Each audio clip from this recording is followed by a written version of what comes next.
This is Pet Life Radio. Let's talk pets.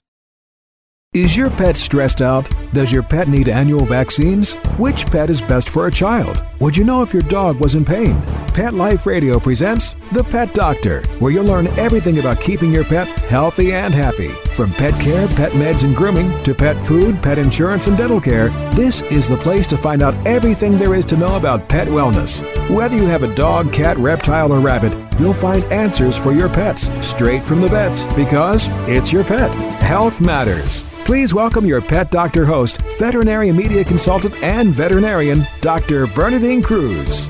As pet owners and scientists, pets make our lives happier and healthier. Studies have shown that pets lower blood pressure, decrease your chances of having a heart attack, can enhance your community interactions, and make you smile. But did you know that even your indoor cat and canine companion that only cruises the neighborhood are sentinels for world health? My guest is Dr. Mehaffey. She's a research ecologist with the U.S. Environmental Protection Agency's Office of Research Development.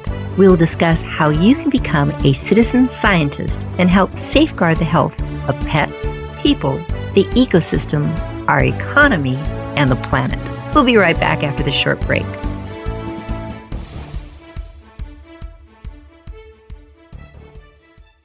If you've ever shared your home and heart with a charmingly naughty animal who's always up to mischief, you'll fall in love with the Klepto Kitty who stars in Talk to the Paw by Melinda Metz. Talk to the Paw is a funny, heartwarming novel about a single girl, a single guy, and MacGyver, an adorable tabby cat with a not-so-adorable habit of stealing from the neighbors. Talk to the Paw is on sale now everywhere books are sold. Visit kensingtonbooks.com for more info.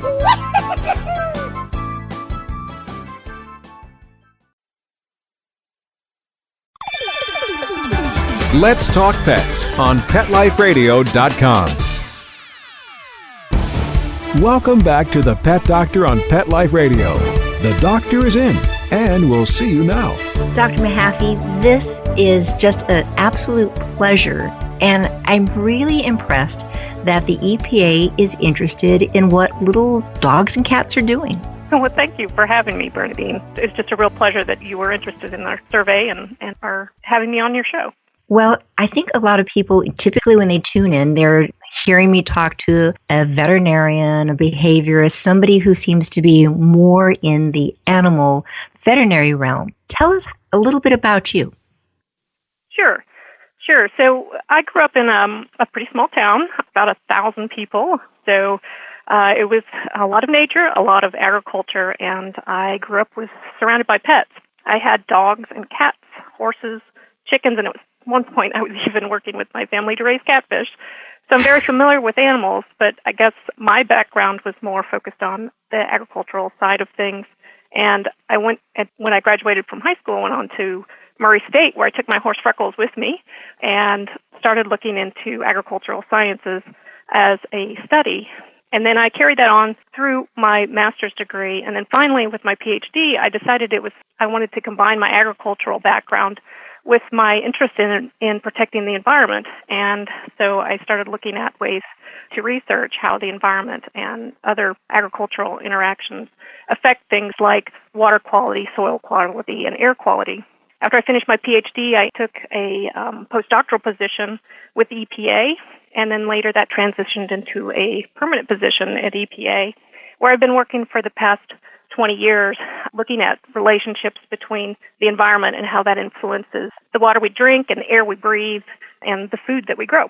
I think with EPA, most people, myself, I'm a suburbanite, and I think, okay, it's going to be air quality and what the cars are doing, and don't really get down to that finer level of, yes, what happens for me in Southern California, what happens in the Sierra and the snowpack and even fires now, how that can be affecting water quality and what's going to happen to me hundreds of miles away or even more than that. So thank you for doing this. My health appreciates it, and I know the world appreciates it. Thank you. I was reading in one of my veterinary journals, came across an article talking about the National Pet Health Survey and EPA, and it caught my attention. I thought, wow, This is really something different. Tell me a little bit and tell the listeners about the National Pet Health Survey and why it's important. Sure. So the National Pet Health Survey is a short online, about 6-minute survey that's about companion pets, the environment that they live in, the behavior that they go through, and their health. And anyone who has access to a computer or a tablet or even a smartphone can take this survey online, so we can reach a large number of people this way. The survey was developed to explore pet health in relationship to their environment and exposures and potentially extrapolate that to human health, because at EPA, one of our big missions is looking at how the environment affects not just water quality and air quality, but how those also interplay with human health. And the intent of the survey was to shed light on health and disease issues to both pets and people across the U.S. What I found interesting, because I took the survey last night, and you're right, it is really quick. I was fascinated with the questions and definitely want to get into that a little bit with you as to the types of questions. And it wasn't anything like, oh, okay, now I'm going to have to do some research and pull out my pet's records. It's like just things you inherently knew what was going on with your pet. You can take it multiple times, the survey. So if you have multiple pets, you take the survey multiple times, easy enough to do.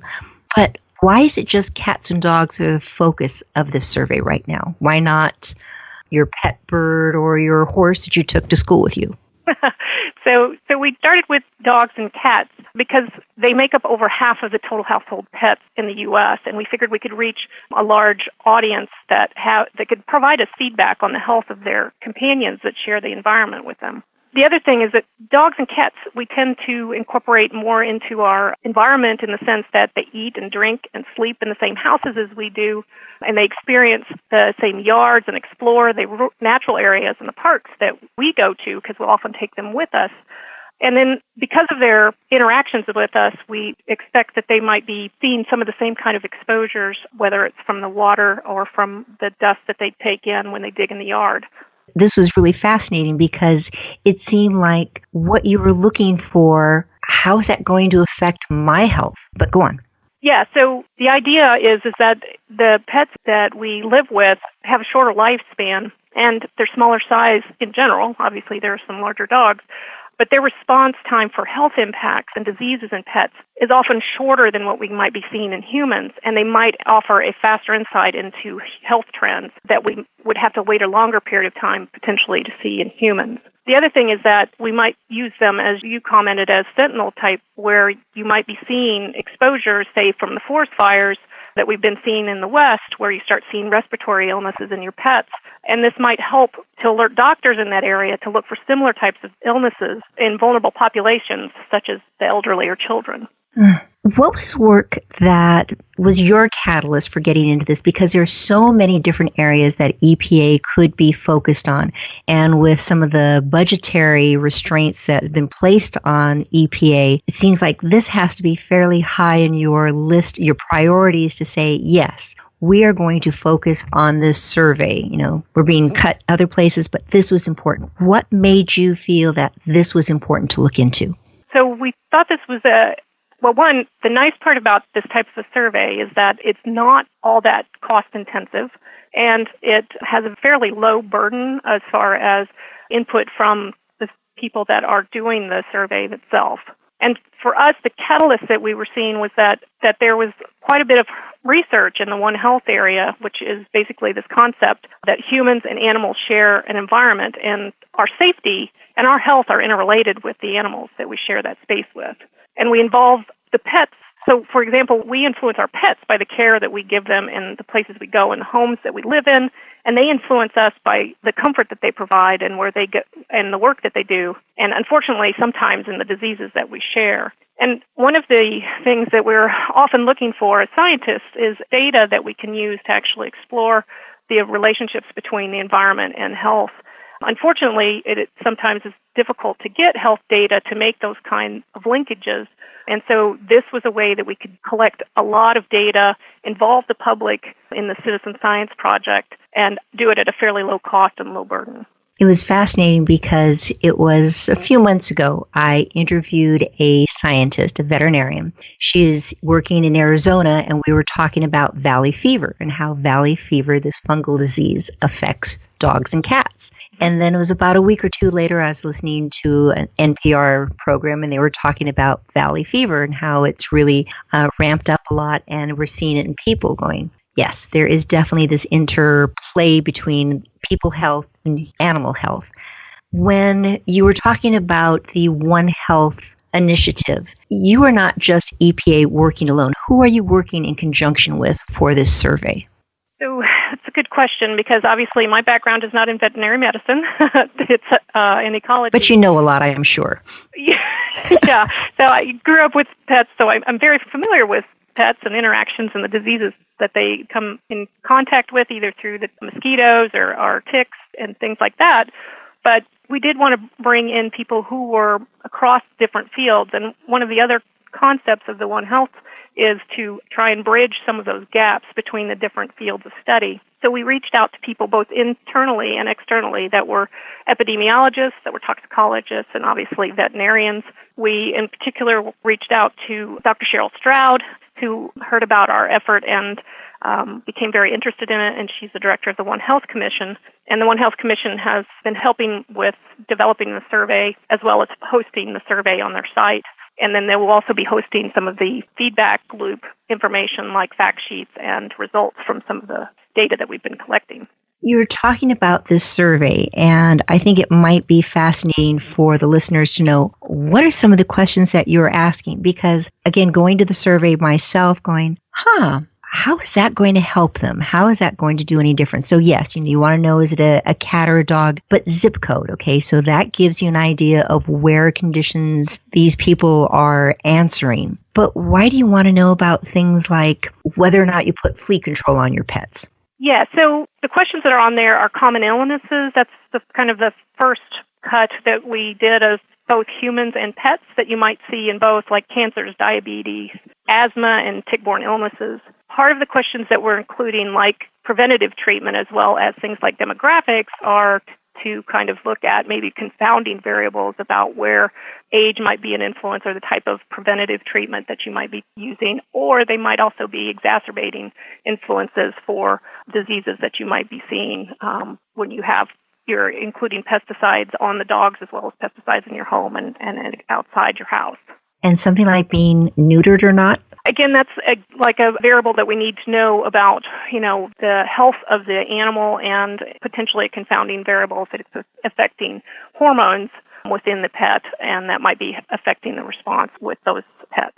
I definitely have the reputation at my practice of being the fat police doctor. And I was interested to see that one of the questions on the survey was whether or not your pet is obese. And I think that is going to probably have less than a true response, because sadly, so many people don't realize that their pets are overweight.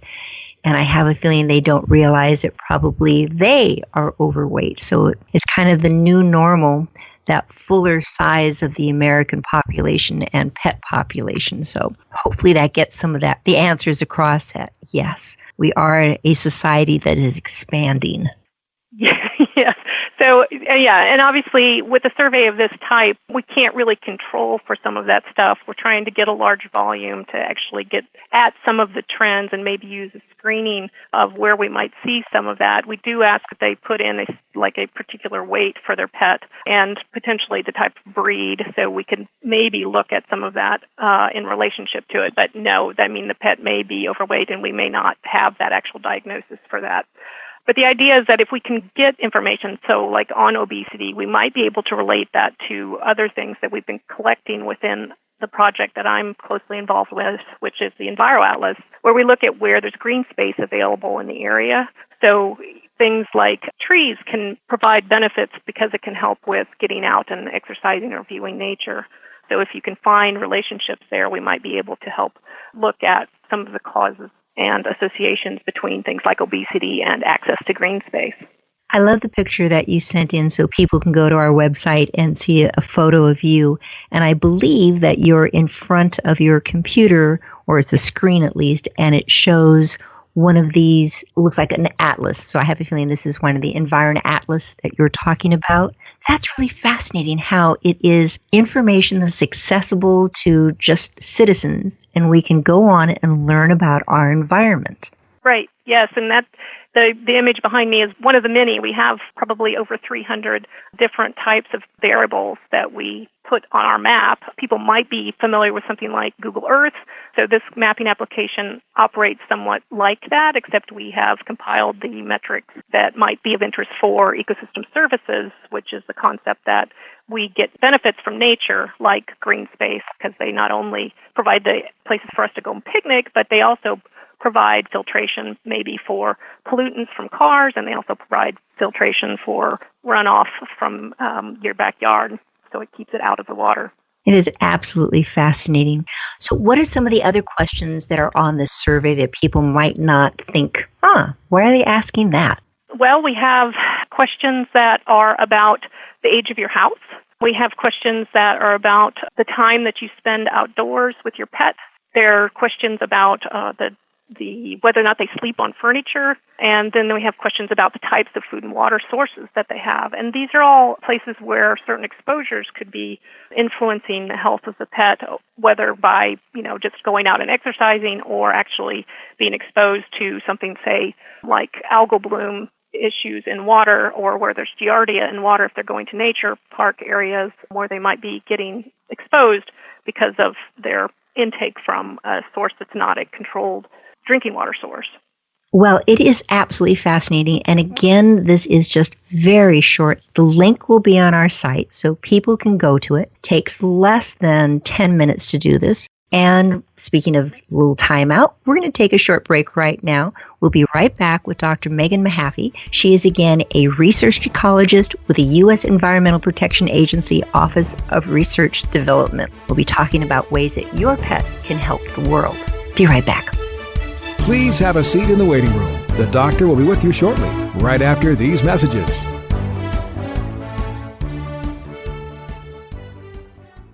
I love cleaning the litter box, said no one ever.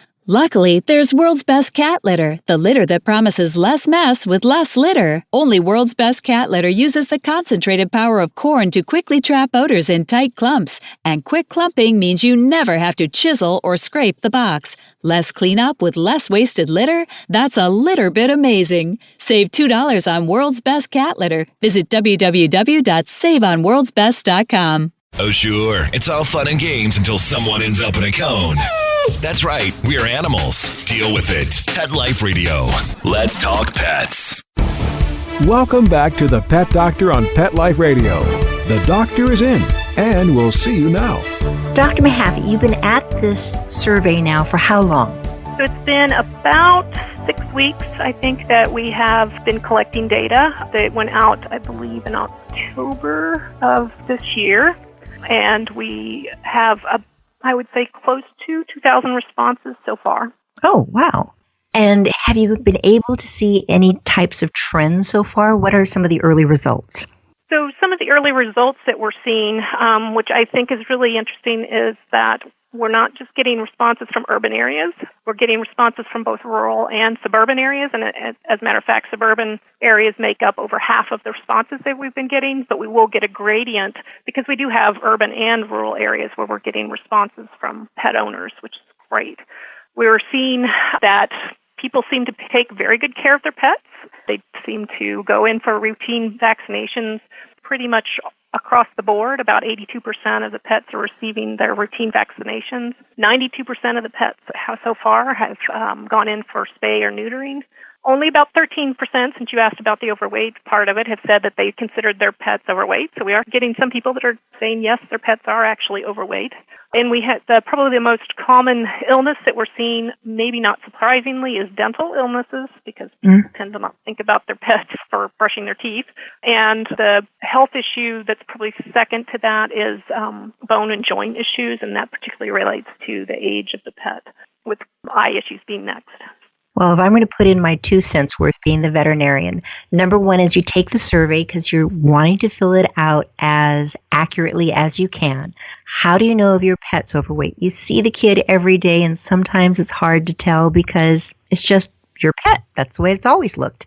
And I've had too many people say that, well, my dog's not fat because when I go to the dog park, there's a lot of dogs that are fatter than mine. And my usual response is, if you want to look skinny, have fat friends. So the best way to tell is your pet, cat or dog, overweight is put your hand somewhat flat on the side of your pet's chest where the ribs are. And with a little bit of pressure, and that's the operative word, little bit, you should be able to feel the ribs. If you have to push down a bit and you're pushing something out of the way, what you're pushing out of the way is likely fat. If you don't have a waistline on your pet, and some pets have more pronounced waistlines than others, but if it doesn't have a waistline, yep, your pet's overweight. So cut back on those treats. And then dental disease, thank you for bringing that up. Just flip the lip. Don't just look at the teeth that are up in front. They usually look pretty good. But pull that lip towards their ear, not opening their mouth, but just pull that lip up towards their ear, exposing those molars in the back. And if they look really dark brown, there's a lot of junk that's built up on them, it almost looks like concrete, yep, it needs to have its teeth cleaned. So look for that. There are multiple surveys, Dr. Mehaffey, that people have taken in the past, some online, however. Why is this one different? So I think probably one of the biggest differences and benefits of this survey is that we're collecting a really large amount of data. We're looking to collect over 300,000 survey responses for this survey. And it's not a targeted survey, so we're not looking for a specific issue or we're not looking at a specific breed for doing the study. We kind of want to make sure we're covering the whole gamut and maybe seeing if we can use it as a screening tool for looking at spatial differences across the U.S.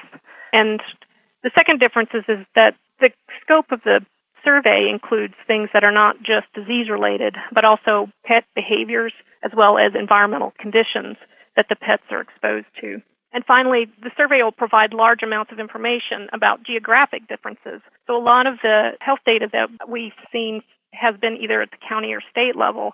We're trying to drive this down to a slightly finer scale at the zip code level, and then also look at the rural and urban gradients and the occurrence of those common health issues and diseases, and see if we can pair those with ecological variables from our project, the Enviro Atlas, to look at linkages to the environmental condition. And we realize that, not everybody who's going to be filling this out is an expert, and I appreciate you helping them understand the concept of obesity. But we do know that people are very aware of their pets and aware of their health issues, and so we feel like we can get a larger quantity of information. It may not be, a diagnostic answer for the issue that the pet has, but this way we're getting large volumes of information from folks who have a vested interest in the health of their pets. So us learning about our pets is going to be very important, but I know you're trying to make this a One Health issue. So how do you see that this is again going to relate? How is it going to benefit the public? So I think what the public will be getting from this is looking at how the environment around us influences both the human health and as well as the pets within the same environment. Okay, so one of the questions was cancer. So in theory, we may be able to see areas that have a higher incidence of cancer than you would expect for the general pet population. And would it then be possible to see if there's a increase in the cancer risk for humans? We certainly can't do a straight cause and effect for those because we know that it's not a one-to-one corollary for a lot of the diseases that pets have and that humans have, and the way that they respond can be different. But we do think that there would be enough to look at a more targeted set of questions if we're actually seeing clusters of information or clusters of diseases in particular areas to try and investigate what might be causing those relationships. And then also look into seeing if there's similar information that we could collect from human health surveys that might be going on in that same area. And I love the fact, as you were saying, that our pets live such a condensed lifespan as compared to ours, that oftentimes you will see changes going on in them before you see it actually showing itself in the human population. Yes, so we do think that they could be potential sentinels for issues that might be taking place in that area, and things that we can consider to look into for targeting areas that might be affecting the humans in that area as well. But, obviously we can't say for sure what that is until you do a more in-depth research on the human health and the exposures that they're being exposed to, I suppose. With this type of information, I'm sure that once you start asking certain questions in surveys, it's like, oh, but I really want to ask this one also. Are there any plans for further surveys in the future? Yeah, so a lot of it will depend on what we see when we get done with this one. We're going to have to wait and find out if what we've asked is actually giving us any signal at all across the spatial United States in this case. And if we do see differences, we would probably want to follow up with some more targeted questions, whether it's about respiratory illness or obesity issues, or about linkages to nearby water sources or things like that, so that we could do a finer scale targeting. But it will depend on what we see actually coming out of this survey. Well, I think it is fabulous that the U.S. EPA has decided that they want to look into animal health, and that animal health, the one world, one health, one medicine, how they're all intertwined with each other. Is there anything else that you'd like to tell the listeners about this survey other than it's quick, it's easy, definitely do it, and the link is up on our site? Why should they do it again? So I think people would be interested in seeing how their location compares to others. I think most people are very concerned about the safety of their environment and the safety of their health. And given that some of the research is showing the linkages between the environment that we're experiencing and the health conditions both pets and their companion humans are experiencing, that this will help push some of the science forward for looking at those kinds of relationships. And it gets them involved in the idea of science, even if, there's no strong conclusions that we can pull out of this in the end. Getting people involved in science and moving science forward and getting them to understand these linkages is a really important concept and a way to educate and get everybody engaged in protecting the safety of our environment and protecting their health. Megan, do we have to wait as the public for this survey to be totally done to get your 300,000 responses? Or as that information is being gathered, will we be able to kind of see, okay, people in Milwaukee are seeing such and people in Denver are seeing another type of, what are the raw numbers? Do we get to see those? Yes, so the first round will be like fact sheet type feedbacks about the types of responses that we're seeing and the number of responses that we're seeing. But the idea is eventually that we'll be posting some of these results onto the EnviroAtlas website and then onto the mapping application so people can actually see how they differ between one place and the other. And I know that, other surveys have already seen that some states are showing slightly different amounts of illnesses across the United States, so they can see how their responses are in compared to others and where we're seeing more responses compared to other places, and hopefully get them engaged in those places where we're not seeing responses, to get them to actually get engaged as well and giving us some feedback on their pets. People always want to talk about their pets. People always want to feel as though they're helping. And this is such a great, easy way to get involved, to be that scientist, to have an impact on what's happening in world health. One individual kitty, one individual dog can make a difference when we put all of ourselves together. Dr. Mehaffey, this is just really, I think, exciting. I hope that all my listeners, as soon as they finish listening to this podcast, will go to our website, see your link, go to it, fill out this quick, easy survey, and give you and all of us some great answers and some great links. Well, thank you. I appreciate you having me on the show, and this has been a lot of fun. And please, yes, go fill out the survey. Help us out. We really appreciate it. And take a look at your EnviroAtlas. Yes, please take a look at the EnviroAtlas. It's a free public website. Anybody can get the data, as well as just the mapping application itself, so that if they are interested in what we're doing there, go to the website and look around. Well, this is Dr. Bernadine Cruz. You've been listening to The Pet Doctor, and I've been chatting with Dr. Megan Mehaffey, Research Ecologist with the U.S. Environmental Protection Agency's Office of Research Development. If you have any questions on how you can be that best possible pet owner, just drop us a line at The Pet Doctor at Pet Life Radio. I'll answer your questions and or have a show that talks all about it. So please stay tuned for next week. We'll give you more information again on how to make you the perfect pet owner. Take care. Pets can be a wonderful addition to your life because they're a member of the family. Keeping them healthy and happy is important. Pet Life Radio presents The Pet Doctor with veterinary media consultant and veterinarian Dr. Bernadine Cruz. Whether you have a dog, cat, reptile, or rabbit, you'll find answers for your pets straight from the vets. The Pet Doctor, on demand every week, only on PetLifeRadio.com.